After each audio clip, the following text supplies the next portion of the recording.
serious, with serious consequences. Even on a first DUI in Alabama, you can be sentenced to up to 1 year in jail. You can also be fined $600 to $2,100 and pay court costs anywhere from $200 to $300 up to $600. You can also have your license suspended for 90 days or revoked for a year depending on the circumstances. And you can also be required to install an ignition interlock device on your vehicle if you meet certain criteria. And you could be required to attend the court referral program as well. We understand how you feel. We've represented 1,000+ people on DUIs and have handled thousands of cases throughout the state of Alabama. We know that you're scared. We know that you're anxious. We know that it is very, very difficult to decide which attorney to hire to represent you. The one thing that you need to know is that you definitely need an attorney to help you through the web of pitfalls that are out there, because DUI defense is very complicated if it's done correctly. It's just hard to know for you as a layperson exactly who to hire, or if what someone on the phone with you or who is conversing with you is giving you the correct information. There's some criteria that I suggest that you go through, and this, I believe, will help you in determining whether you're hiring somebody who is a DUI attorney rather than simply some attorney out there who will take your DUI if you hire them and pay them the nominal fee that they are going to charge. The first thing that I think that you should ask is whether the attorney is a member of the National College for DUI Defense. This is a very solid organization that has been around for many years and is focused on the education, training, and is information based for attorneys to learn about and practice and network and connect with other attorneys who primarily handle drunk driving cases. It's very important, if you are seeking out the best representation and if you are seeking out the best result on your DUI, that the attorney that you hire is a member of the National College for DUI Defense. The second item that is a necessity, in my opinion, is that the attorney that you retain to help you with your DUI case in Alabama is certified per NHTSA, which is the National Highway Traffic Safety Administration, to administer standardized field sobriety tests. These are the same tests that you were asked to perform on the side of the road. It's very important that the attorney that you hire is trained in these tests and is familiar with these tests, because as I'll go over in just a minute, there are many issues and items that you can spot if you're trained in these tests and you're trained what to look for. You're going through the same training that the officers go through during their certification process. And it's not just about the tests, it's about the arrest process.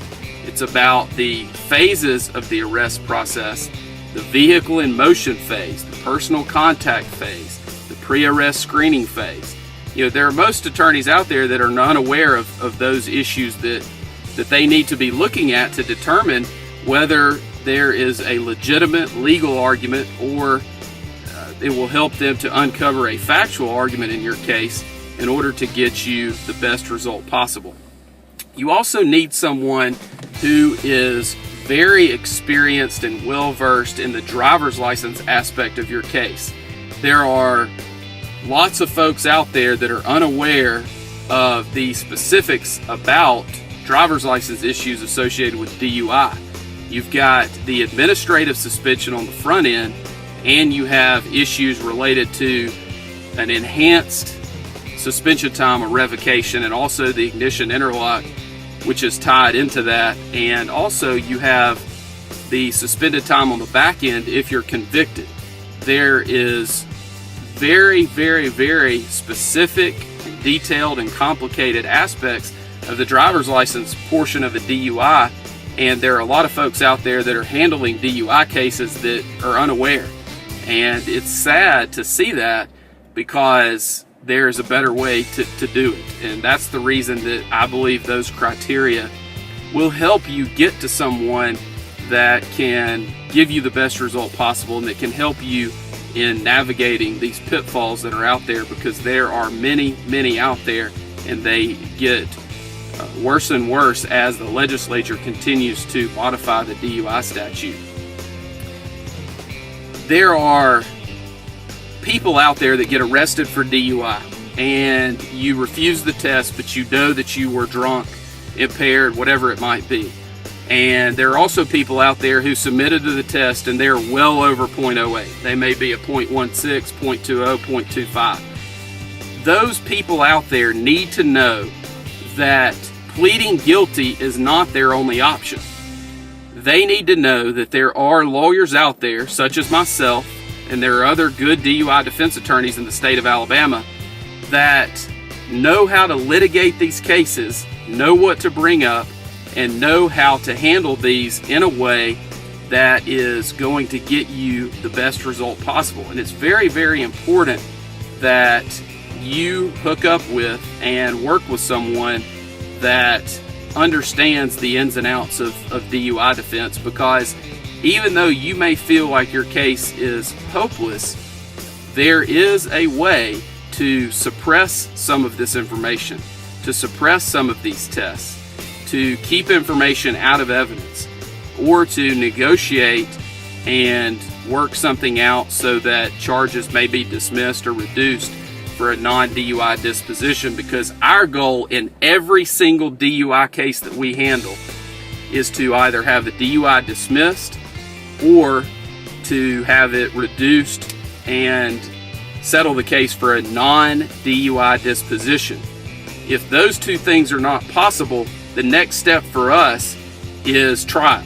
And if the client decides that the client would like to proceed to trial, then we encourage that, because if a client simply pleads guilty, the client is going to suffer the ramifications and the repercussions associated with a DUI conviction. So we always encourage our clients to proceed to trial on their cases, because we know what the result is going to be if they simply plead guilty, and we would like to avoid that if we can.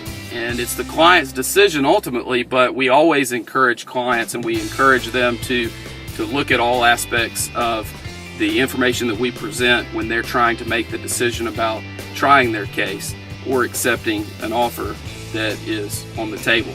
So the first step in a DUI defense case is to secure the license issues. That it may include requesting a hearing, may include requesting a review, may include going to the driver's license suspension hearing.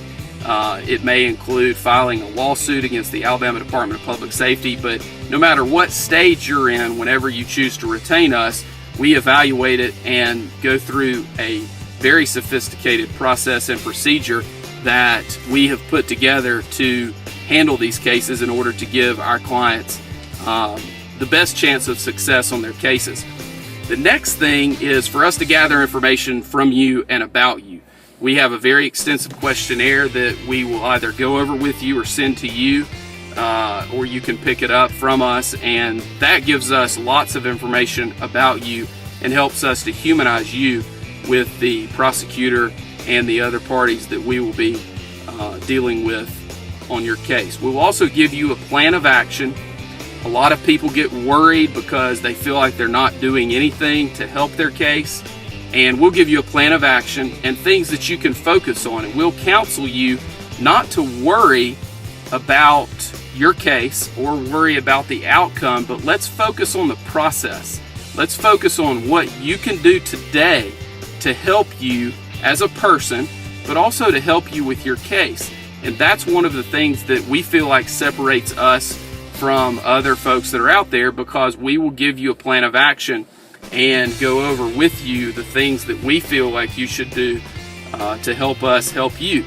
And it gives folks a lot of comfort in doing those things, and those things always help and they never hurt, and we feel like it's important for you to take the action steps that that we give you. The next step that we go through is we'll file documents with the court, and we get to choose what documents those are. We'll file a notice of appearance, usually a motion to continue, and we may also file other documents at that time as well.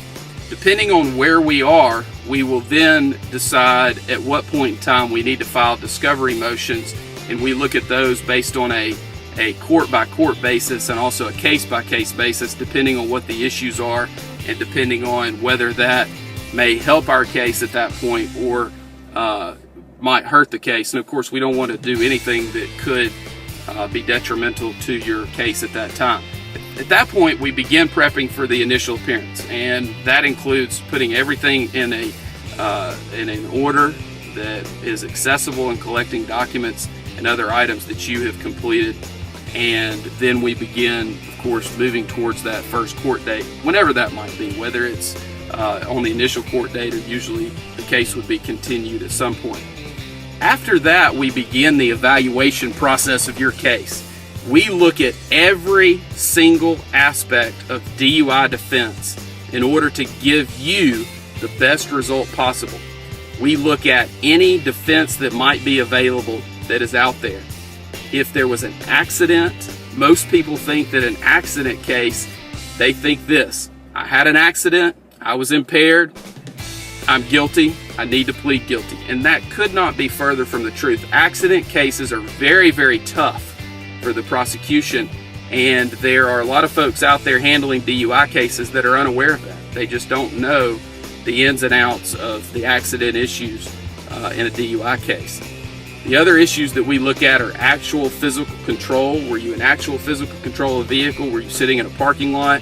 Where were the keys? Was the vehicle operable? Those are things that we need to look at in every single one of our cases that involve those issues. We also look at the private property DUI issues. We also look at anonymous tip issues. There's been some recent cases that have come out that are not good for the defense on those type issues. However, there are still arguments that can be made, and there's still a burden that we feel like the prosecution must meet anytime there's an anonymous tip issue on a DUI case.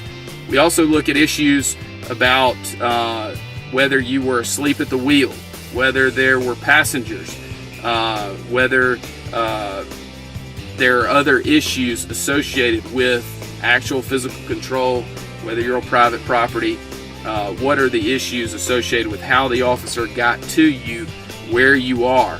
We have a lot of cases where people pull over and they're asleep in a mall parking lot at night, and we want to know all of the facts associated with those aspects so that we can make sure that the arrest process was done properly by the officer. We also look very carefully at whether there was a blood test performed. There are many folks out there who assume that a hospital blood test is reliable and is one that should be looked at closely as one that is foolproof as far as introduction into evidence and that it comes in every time. And the answer to that is absolutely not. The hospital blood testing process for blood alcohol content is definitely not something that is or should be relied upon, because the testing is not valid, it's not scientifically reliable, and should not be admitted into evidence in our opinion. We also look at the process that a state trooper may have had blood drawn at the hospital provided to him, and he uses the blood kit and sends it to Alabama Department of Forensic Sciences in order to have the blood tested there. Those tests are much more accurate, we feel like, but there are still many processes and procedures such as chain of evidence and other items that must be followed very closely in order for that to come into evidence and be reliable. We also look at any issues that are associated with your case related to the Draeger breath test and any issues that come up there, whether it's the 20-minute deprivation period, whether you may have had mouth alcohol, whether you burped or belched during the 20 minutes prior to the test. There are implied consent issues where you provided proper implied consent warnings associated with the suspension of your license if you choose to refuse the test.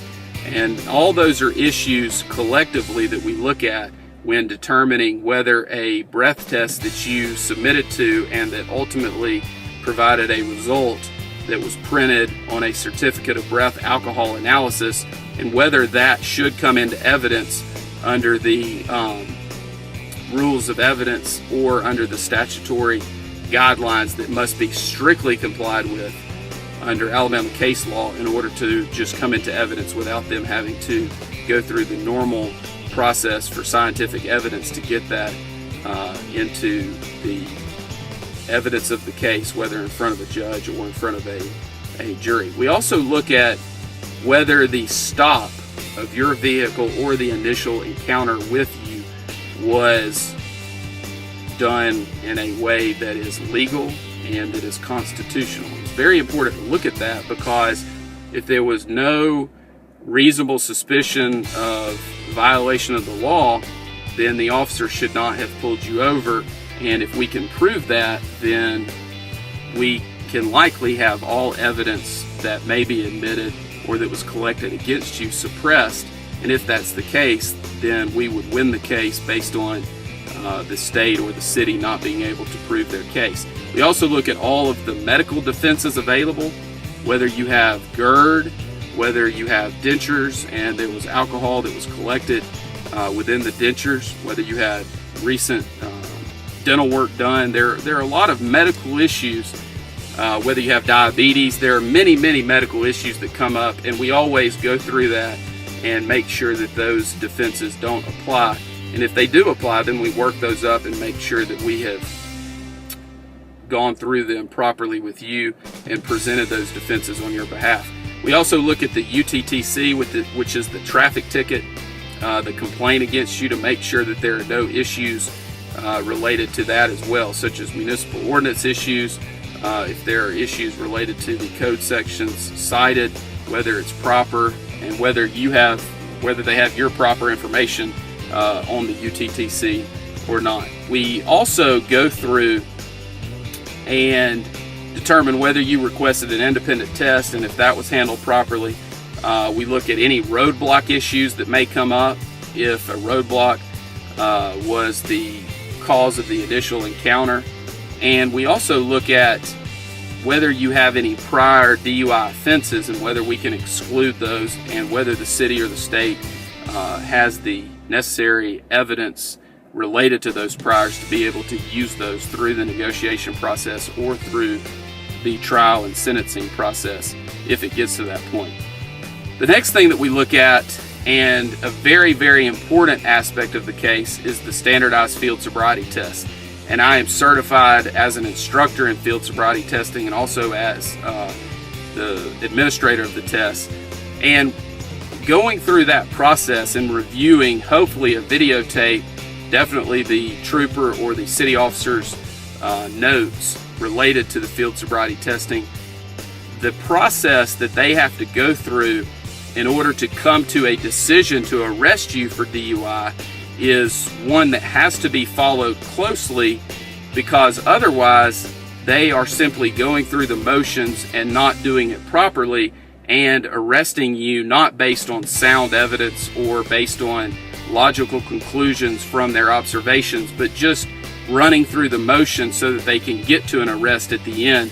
We want to make sure that that is not happening and that things are not being done that are in violation of your rights and in a way that is not standardized. We want to make sure they gave you the proper instructions, make sure that they look for the proper clues, make sure that they scored the test correctly. It's very important that those items are looked at closely, because otherwise you're giving up some of the aspects of your case that could be litigated and ultimately tried if needed. The other options that we look at after we've gone through the full analysis and talked to the client about every aspect related to their DUIs, we determine if there are any triable issues in the case and how likely it is that we would succeed on those issues. And then we go through the process with the client so that the client gets to decide with our guidance how to proceed in the case, whether to settle the case for a non-DUI disposition, if that is an option, or whether to proceed to trial, if that is what the client chooses, or to accept whatever offer is out there, and that is usually against our advice depending on what the tribal issues are that come up.